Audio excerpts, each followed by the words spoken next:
Well, so sleep deprivation is basically not getting enough sleep. What a lot of sleep researchers call it is sleep debt.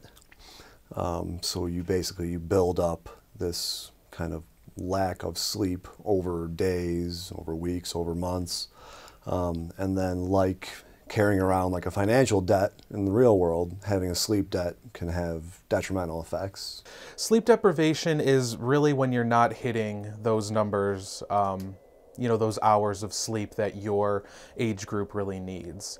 So I mean, you know, for most young adults, if you're not getting at least 7.5 hours of sleep a night, technically speaking, that would be considered sleep deprivation. Once you're getting more around the range of 5 and lower, then you definitely have hit what would be considered sleep deprivation.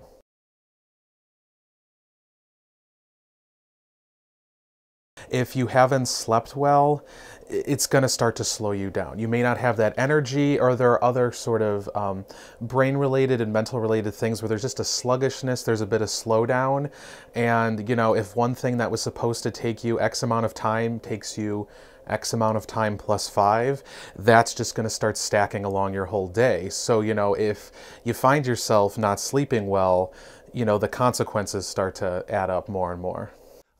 During sleep, we also do a lot of kind of cognitive consolidation.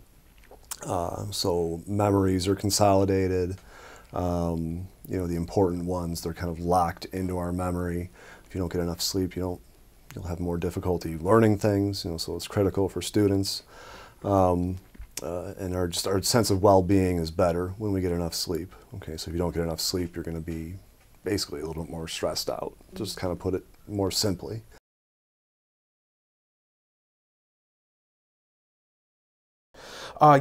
Sleep definitely varies depending on age group. You know, young, like infants, need 17, 18 hours of sleep a day. You know, once you get to about school-age children, teenagers, you know, you're looking more at about 10, 11 hours of sleep, probably, you know, 9 to 11 for teenagers, which of course is another group that gets a lot of sleep deprivation. You know, they stay up till 10 o'clock and then they have to be up at the crack of dawn to get to school in the morning. So that's a concern because teenagers do need a lot more sleep than most people realize. For most adults, you're looking at about 7 to 9 hours of sleep. Varies individual to individual, but that's pretty much average. When you get to more elderly adults, they actually need the least amount of sleep. And you're looking kind of on the lower end of that 7 to 9 scale in terms of what they actually require.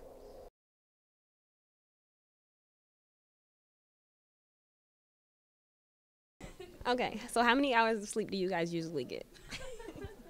I cannot function unless I get 8 hours. So Yeah, I try to get at least 8 every night. 8.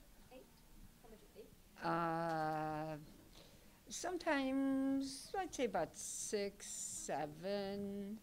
Yeah. I try to get 8 hours of sleep every night. Ooh, I'd say about 5 to 6 maybe.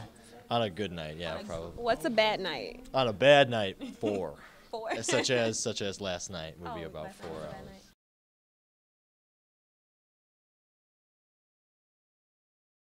hours. Consistency. So consistency is the #1 thing. Dr. Nebby, a guy named Dr. Nebby from Iowa State University, who was kind of the resident psychiatrist actually at the Student Health Center there, he said there's 3 things you need to do in order to make sure that you're feeling good and that you're the best you that you can be. You need to eat good food consistently through the day. You need to sleep consistent times throughout the night. And you need to avoid substances. And all 3 of those things are related. You know, think about, so when does most, drinking occur? Late at night. Exercising about an hour before sleep can help because it helps drain whatever last bits of energy you have while also not having you so kind of rushed from exercise that you can't fall asleep. So it gives you enough time to kind of cool down from the exercise as well. Avoiding all the screens we have in our lives, which I know is really difficult for me. I mean, I read before I go to sleep and my books are all on my phone now, but there's a certain frequency of light that phones produce that actually reduces the chemical in your brain that helps you fall asleep in the first place.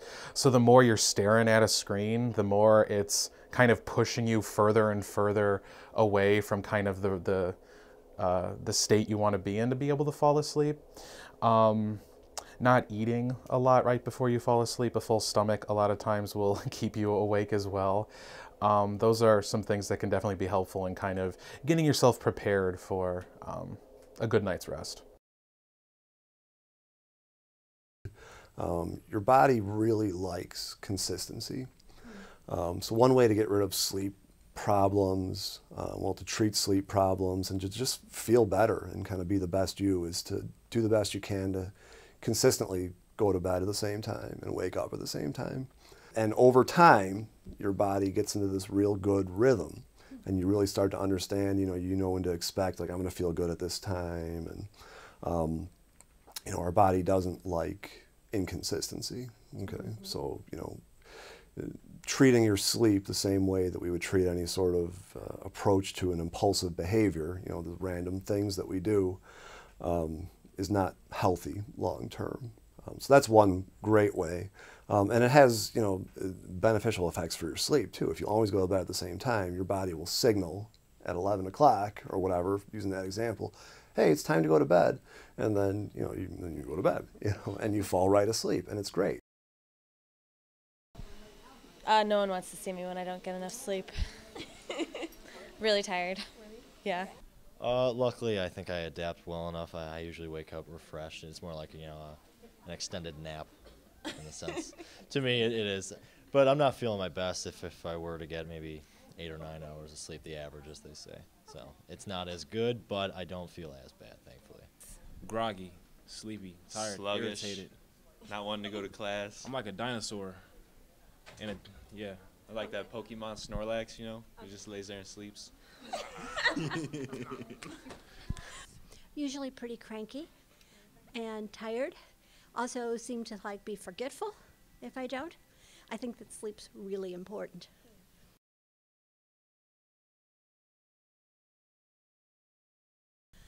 My least amount is 6 hours. Oh, that's really not bad.